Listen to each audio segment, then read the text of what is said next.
Hello everyone, I have gotten out of Yemen safely after the wildest travel week of my entire life. I really tried to focus on the positives in Yemen over the last 10 videos, but I just cannot ignore the negatives of what is happening right now inside of this war-torn country.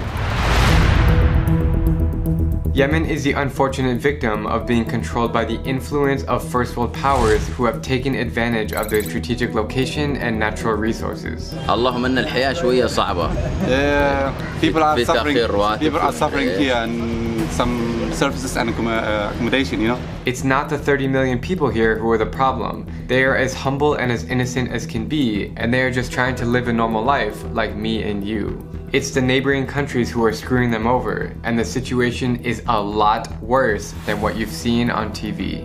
For the last hour, we have been driving through Al-Qaeda territory, and it's really scary. Like, this might be the most anxious I've ever felt in this entire travel journey. The United Nations recently said that Yemen is currently in the world's largest humanitarian and health crisis, and my eyes and ears have taught me a lot over the last week. What's happening in this country right now is so hard for me to even discuss with you right now in front of the camera. In Yemen, I've seen poverty like none other. There is no sanitation, even in upscale restaurants. There's a huge cholera outbreak from the infected water. This is the water drinking station, killing thousands and thousands of people. You can see it on their faces. You can see it on the place that they are suffering, but they don't want to show it. People are living in scrap-together tents in 115-degree heat. Power outages occur for hours and hours each day. It's so freaking hot in my hotel room right now because the electricity went out. So I got a frozen water bottle from the market, and that is the AC. There's a huge gasoline shortage, making driving difficult. And now here it's about like $20 for the 20 liters. What was it before? Let's say 50 cents. And there's only one flight a day leaving Yemen, which I was on this morning. Most toilets are just holes in the ground, and even the nicer hotels had showers that were just a nozzle.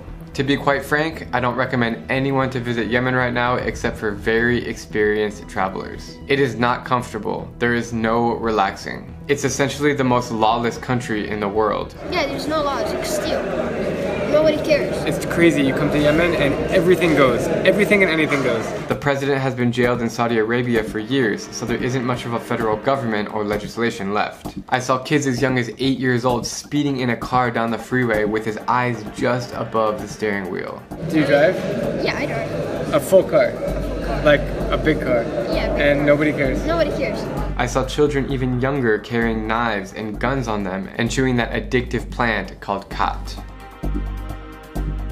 As the conflict enters its 9th consecutive year, over 22 million people, or 3/4 of the population, need urgent humanitarian aid and protection. Close to half of Yemen's hospitals have shut down because there are too many sick people with too few doctors and medications. Every 10 minutes, a child under 5 years old dies of preventable causes. All of these things were visible to me as I road tripped the east, south, and central parts of the country, and it really makes me feel shame and sorrow for these innocent people. To conclude this video, I will give my 2 cents on what I think the future lies for Yemen. The most feasible way to rebuild Yemen, in my opinion, is through education. Instead of giving children guns, give them a pencil and a paper. I know it's not that easy to change the mindset of some of these extreme people, but it needs to be done if we want to see any sort of positive changes. As the conflict has totally collapsed the economy, everyone must work towards a negotiated political settlement so borders, airports, shops, and hospitals can reopen up. We're not quite sure who will take control of Yemen yet, but if I know one thing's for sure, the people of Yemen will stay strong and they will come together to rebuild this country and let it thrive like it used to be in its olden days. I will end this video with a call to action because any kind of attention to Yemen is important for getting the word spread out. So if you guys could share this video with all your friends and family, that would mean a lot, not only to me, but to a lot of people in this beautiful country called Yemen.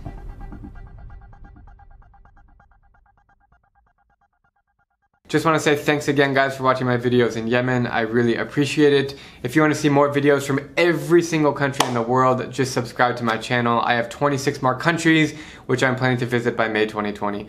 Thank you so much, and I'll see you guys next from the Philippines.